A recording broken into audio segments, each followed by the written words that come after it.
Hello and welcome to my preview for the February 17th edition of AEW Dynamite. I am, of course, your host, Miss Dynamite herself, Stephanie Chase, and I'm going to be running through the card for you of the matches already announced for this week's show and giving you some of my thoughts and maybe predictions on what's to come. But before we get into Dynamite, if you like this video, please give it a thumbs up and a share on social media and subscribe to this channel and turn on your notifications to know instantly when new videos drop. And if you love AEW and you can't stop talking about it and you always have loads of thoughts you want to share on Dynamite, join me here live on this channel every Friday night at 11:30 p.m. UK time for AEW Weekly. And if you want to show a little bit more support for this video, AEW Weekly, and all my work, please head over to patreon.com/Stephanie Chase, where you can check out all the different tiers that are on offer. Now, we have had two huge weeks in the history of AEW recently.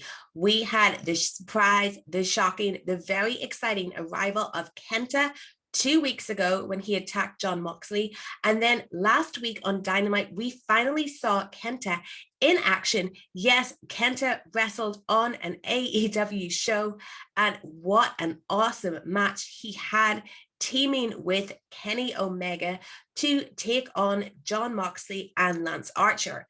But that wasn't all we saw on last week's Dynamite. We also saw the beginning of the Women's Eliminator Tournament with Thunder Rosa taking on Layla Hirsch. And we had a shocking and significant development in the Inner Circle storyline as Sammy Guevara quit. And this week's Dynamite looks to be another massive show as we have another Women's Eliminator Tournament match. We have a tag team title match, and we have two multi-man matches.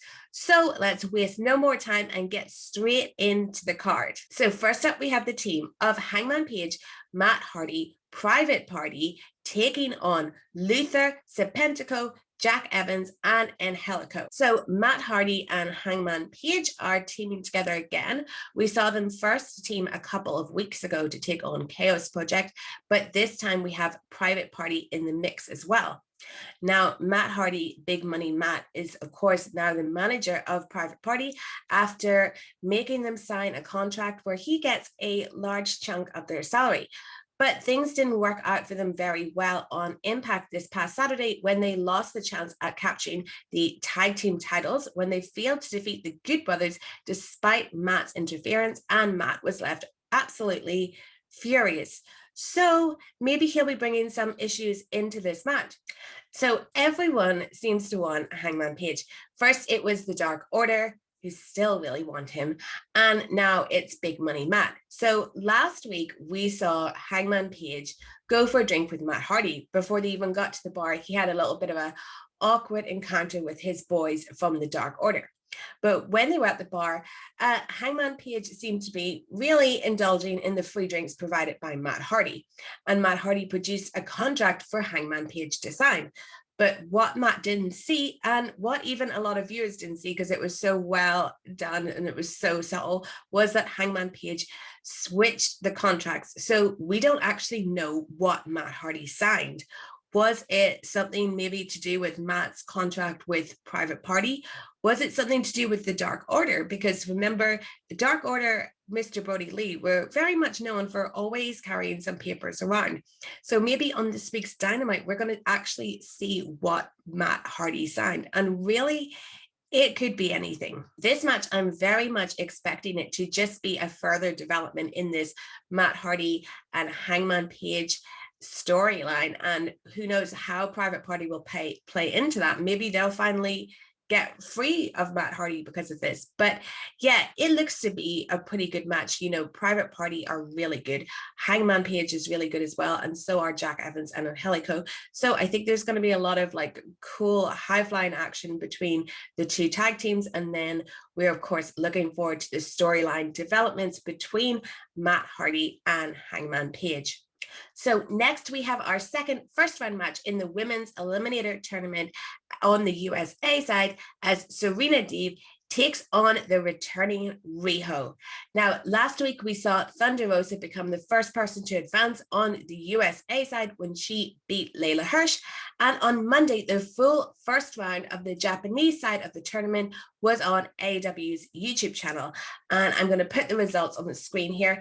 It was a really fantastic 1 hour of television. And the women who advanced were those that were really already known to the AEW audience. We had Yuka Sakazaki, Emi Sakurai, Ryo Mizunami, and Aja Kong. I just think that you should all, if you haven't already watched it, go check out that Japanese side of the bracket because it was awesome and it is something that we all should be supporting. So Ryo is, of course, the first ever AEW Women's Champion. We have not seen her since March 2020. So it has been nearly a year that AEW has been a Ryo-less world, and I am so excited to see her back. She's facing Serena Deeb, the NWA Women's Champion. I don't think these two have ever met before, so I just think it's going to be a really good match. Ryo always had such exciting matches. She had such a great connection with the crowd, and obviously we don't have the same level of crowd now at the minute, but I still think that will come through on television, and there'll be so much excitement just to see her back.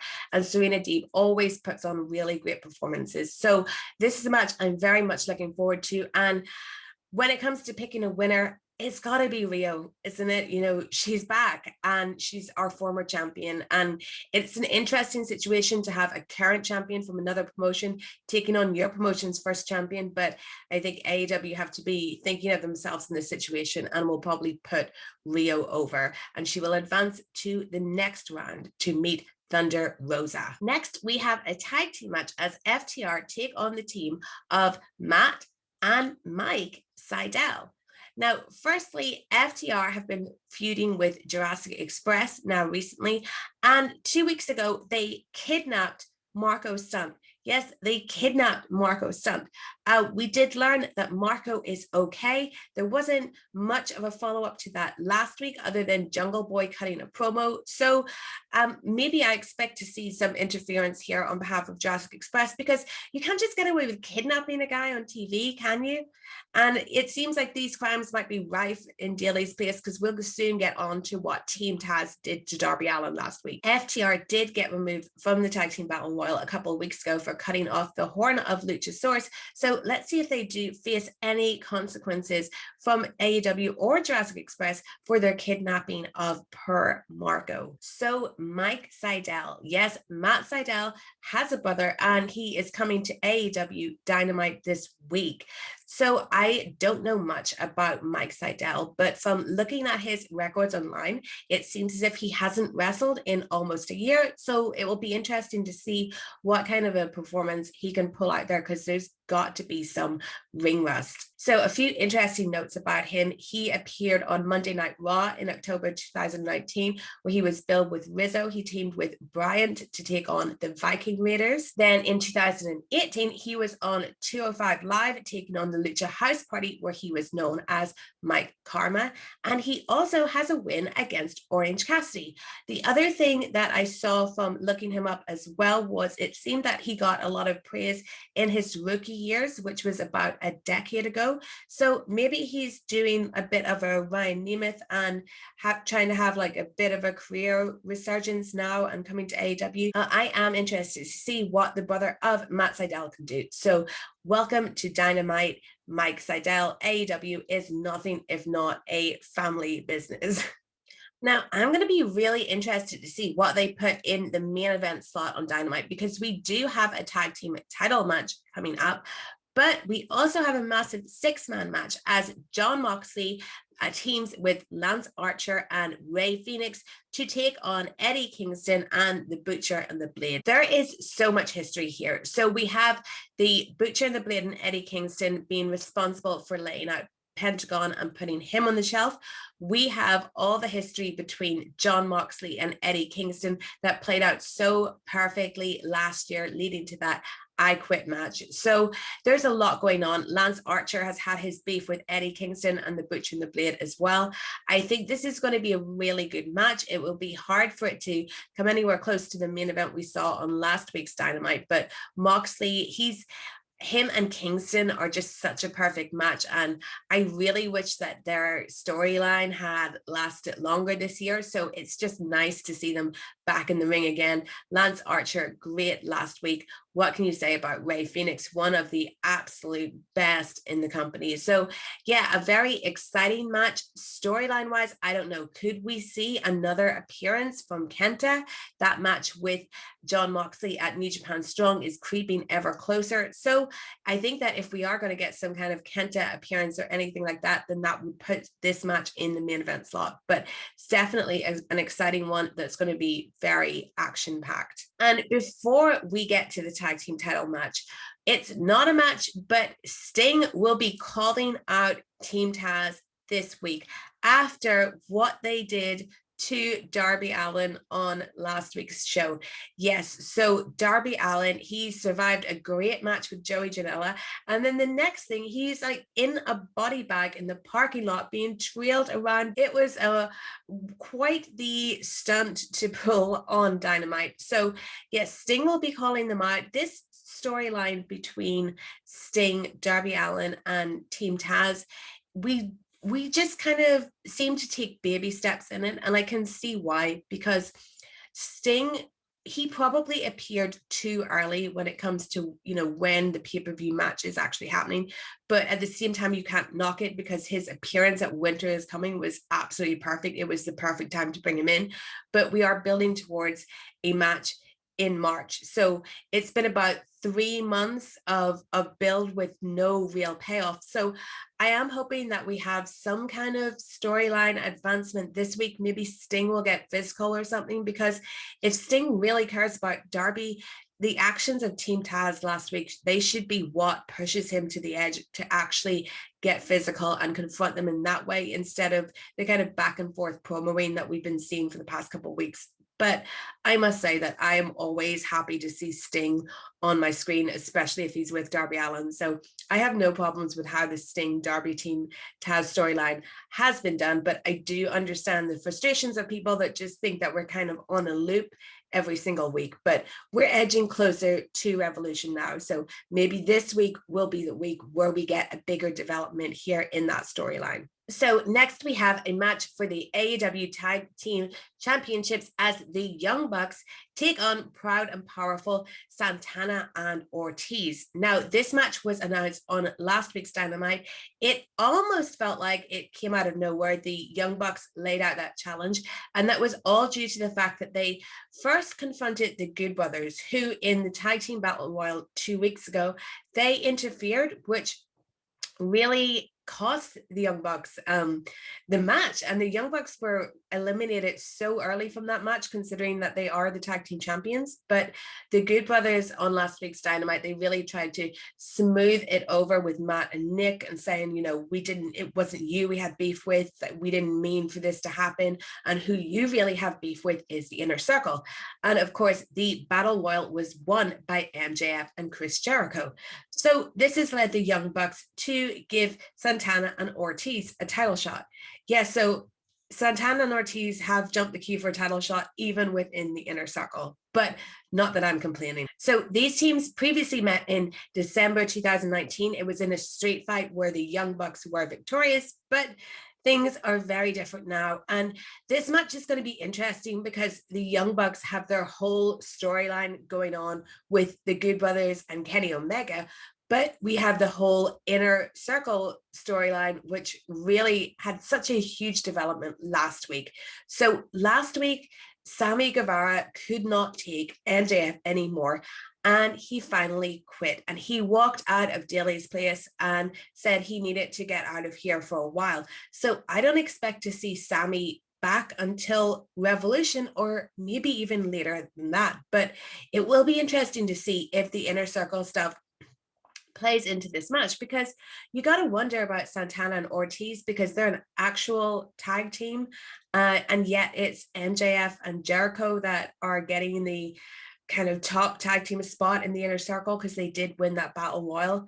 I really, I think the Young Bucks, of course, will win this match, because they're the champions. But there's a little piece of me, and I just, want to state it in case it does happen, that is thinking, imagine though, if we had a major shocker and Santana and Ortiz won those tag team titles, and then the Revolution tag team match was full Inner Circle. That would be so great for the Inner Circle storyline, to have two Inner Circle teams face each other.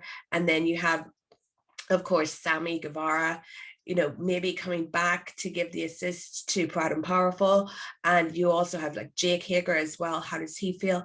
That would just be so cool and a great little swerve. But the tag team titles are on the Young Bucks, and they're such an important team, and they have their own thing going on with the Good Brothers. So who knows? But yeah, there's just a little part of me that's like, why don't we just put those titles on Santana and Ortiz and make this all a big Inner Circle storyline, and then the Young Bucks can finally properly go after the Good Brothers and maybe fight them for the Impact titles. It's fantasy booking for sure, but I do expect the Young Bucks to win this one, and I expect it to be a really, really good match, because I feel like we haven't seen Proud and Powerful have a proper tag team match in quite a while, and I think that they have a lot to really show for themselves, because the tag team division in AEW is so stacked that it almost feels like they've been a little bit forgotten about in recent months, which really shouldn't be the case, because Proud and Powerful are one of the best tag teams in the world. So yeah, huge match. Definitely looking forward to it.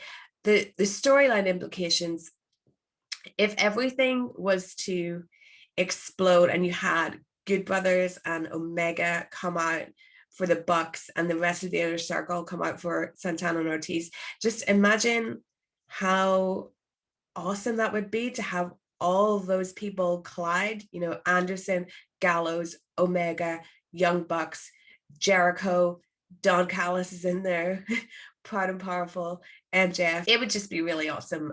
But either way, even if this is just a straightforward wrestling match with no interference whatsoever, I think it's going to be definitely a very good match. But yeah, it's the kind of storyline implications that really excite me about it. And there it is, your preview for the February 17th edition of AEW Dynamite. I hope you enjoyed the show. And remember to catch me here live on Friday nights, where we properly dissect Dynamite and give, and it's a safe space for all your crazy fan theories. I know I always have a lot of unique theories to share with everyone. So yeah, join me there Friday night on this channel. And don't forget to follow me on Twitter at Stephanie M. Chase. And you can check out my Patreon, patreon.com/Stephanie Chase.